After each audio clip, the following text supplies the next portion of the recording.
aware state of living. Our truthfulness, our satya, is truthfulness. So how can I be a vessel of truth?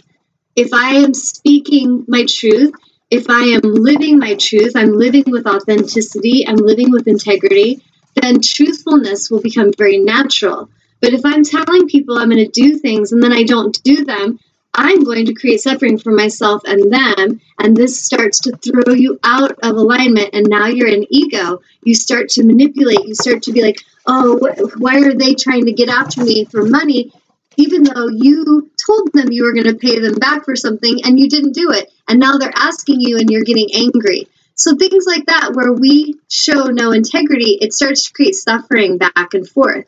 So we want to be truthful. Asteya means non-stealing. So stealing, not just physical things, but are we stealing other people's energy? Are we stealing other people's time? Are we trying to steal their thunder? We're trying to steal the spotlight. We want to make sure that we're in this place of non-ego, meaning that we will honor and let others be who they are. We will let them shine, and we'll celebrate that shine as we also shine. So there's no stealing of anything. We don't need to take energy from our wife because we're angry and we feel insecure. We realize we need to go meditate and really recharge ourselves and reconnect with our source so that we are in a place of ease and trust. And now we can share that instead of feel like we have to steal that energy from someone else. Our godlike conduct, or our alignment with source, as I like to call it, means that we live in integrity. We live in alignment. We really care about having integrity. It matters a lot, and we make sure we're choosing it. And this will take us out of ego, because if we're in integrity, we're living with that high honor, we really won't be stimulated by ego because it no longer serves us, and we know that. And then non-clinging. So this is where if we're in a relationship, we love someone, we're not clinging to them, we're not attaching to them, and then saying it's because we love them, so that's why we're controlling them. We actually love them, and we open our hands, and we love with open energy. We're not sticky with our love. We don't have, maybe we have clients, then we're afraid, what if we don't get enough clients? So we try to hook them and trick them and codependently attach to them. This is not really living in the highest alignment. And ultimately, as more souls wake up, they will be on to what you're doing, and it really won't serve you. And many of us that get into that ego place, maybe we got away with that for a while, but I feel as more and more are waking up, you're really not going to get away with that much longer. And in fact, it can go very counterproductive to what you're wanting. So it'd be better to really honor souls. Kind of think of like a personal trainer. And if they're in alignment, they want to teach you how to exercise and how to eat healthy in a way that will empower you. They're going to teach you the tools so that you can put them into practice. Like a healer, like myself, I'm going to teach them, help them, guide them, but it's up to them to choose it. If I was out of alignment, you have a healer that's out of alignment, they're going to try to codependently attach to you, make you feel as if you can do nothing without them. Set you up to where they don't quite teach you what you need to know, and you always have to keep coming back. That's not really coming from the highest alignment, and it will start to create a level of mistrust. And so what I found is the more truthful and the more I have integrity, the more honest and helpful, how may I serve in my energy I am, the more it creates these beautiful relationships that over the big picture will take care of my needs and will take care of their needs. So there's really no sense of separateness or lack, and that's why abundance will be generated between the two energies that are participating with each other. And then I'll go through the Nima Yama is just the observances of one's own appearance, actions, words, and thoughts. So this is where we start to really become aware, self-aware. What is going on inside of Tanya? What is Tanya feeling? Why do I feel insecure? Why am I feeling exhausted? I take all that responsibility inside, and I don't lash out and project on others. This is a huge sign of a soul that's shifting out of ego, because they're now really focused inside to what's going on in them. They're very focused on their self-inquiry, their self-growth. And so that's going to be very powerful for them. The devotion or the surrender to the divine. This is where we get into the how may I serve, thy will be done. we really know that we put out to the universe what it is we'd like to create, but we allow whatever's for our highest good to come in, and we trust that everything we need is on its way. We leave that world of fear and lack and competition, and we enter a state of grace and presence, and we just trust, and we flow, and we look for the doors of opportunity, and when they open, we walk through them. We don't procrastinate. We don't go into fear and self-worth and lack. We step forward, and we trust, and we flow. And this is when harmony and beautiful magic starts to happen. And every one of you listening has the ability to live this way or to live in ego. This is a choice.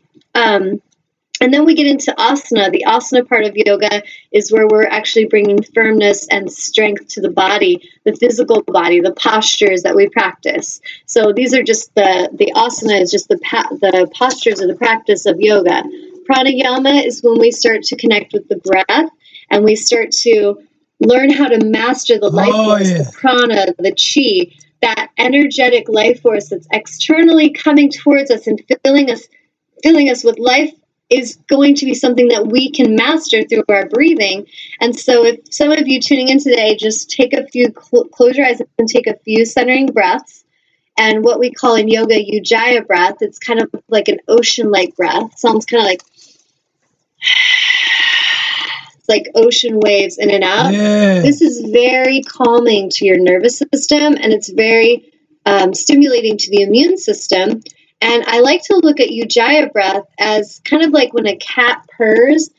Cats don't have to purr. I don't know if you all know that, but cats actually choose to purr, and they purr to self-soothe. So when the cat's like doing their thing, I'm not that great at it, but when they do that little vibrational thing with their voice, they're actually soothing their own energy, and it's very calming to them, and they choose to do it.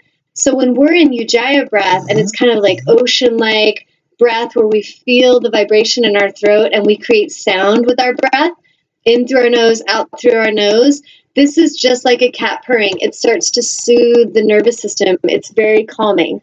And with my students, I will just have them do this for a couple minutes, and then I tune in and say, how are you feeling? And they're just like, I feel so calm and I feel so centered right now.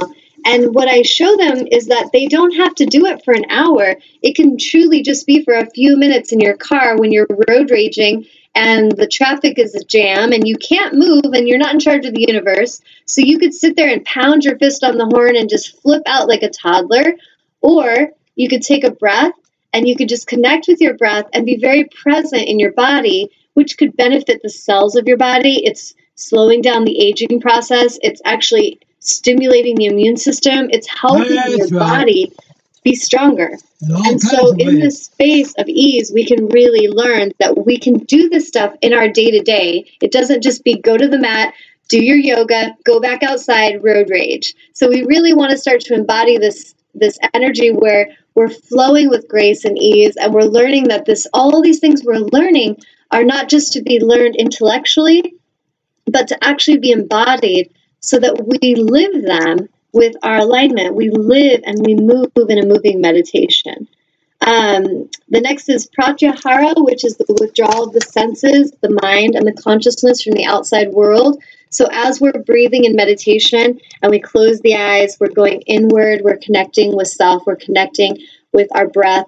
We start to tune out of the external world. We're not so focused on what's going on out here with our friends or that noise that just went by. We start to really let it all just be, and we come into this state of being receptive and still, and this is a very powerful place for us creatively. The next step is dharana, is focused concentration.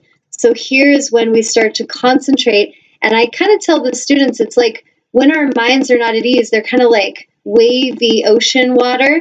But when we come into the state of concentration in our breath and our meditation, it's like the water becomes this clear, still pond. And then when spirit starts to bring us information, it's like a droplet hits that clear pond and it ripples out into your consciousness. And we start to be very receptive to the impressions that are coming in. So healers like myself that are tuned in and that they're very intuitive and they're picking up on things, the magic that we really have is that we have learned to master our concentration and our stillness of mind. So we become so awake and aware that we are just like that clear pond, and that impression comes in and we tune in and listen to it. So you become a really great listener. When you get into the next step of meditation, dhyana, this is when we're going into this place where we're withdrawing into the consciousness of the soul.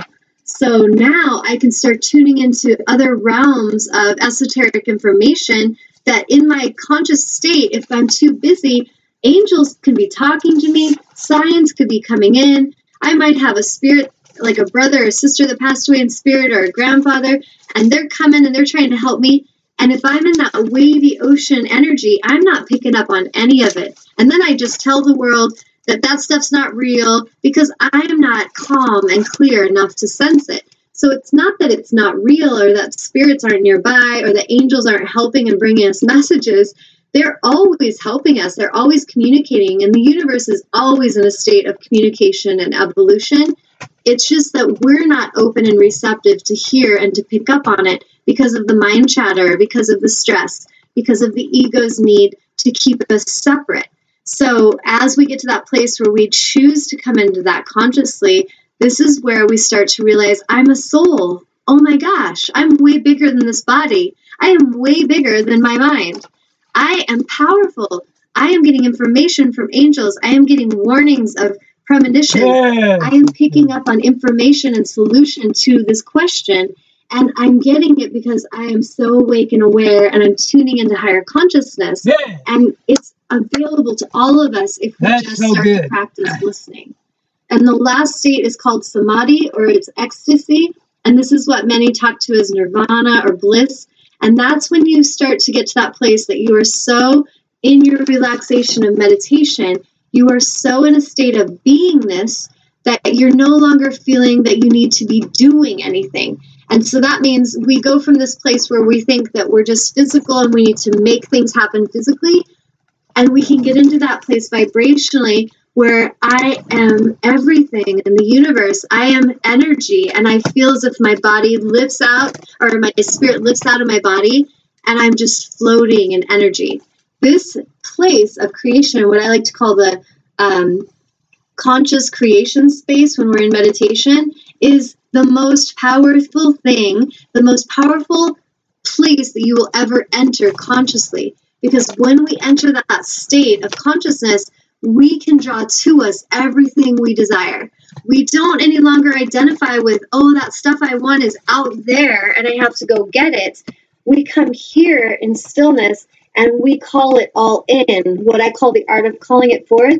We start to call forth the magic, the money, the helpers, true love, all the support, all the honor, all the reverence, all those things we desire. We call it into our center.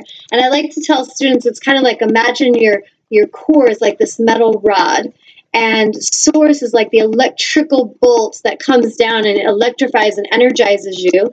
And all the things you desire are like metal shards that cannot help but be drawn magnetically to your center. So when you're looking at life as everything's out there away from me and it's hard to get it, it's like taking a north-facing magnet and a north-facing magnet, and you're pushing them together, and they cannot come together because you believe they're separate. If you flip it around and you are the metal beam, that magnetic core, and everything you desire is the shards, they come in.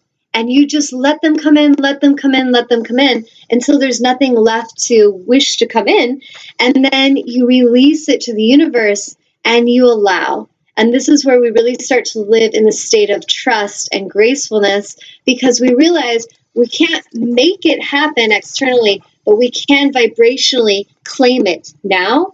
And then we allow the process of manifestation to happen in the physical realm, where we take that vibrational alignment and we give it a little time to manifest here in the physical dimension. Because it does sometimes take a little time, and sometimes it doesn't. Sometimes you can manifest just like that. But if it does take a little time, if we know that and we're patient, we can just call it in. And then next day in meditation, we call it in. We continuously see it as it's one of us. It's part of us. It's not separate. And it cannot help but show up.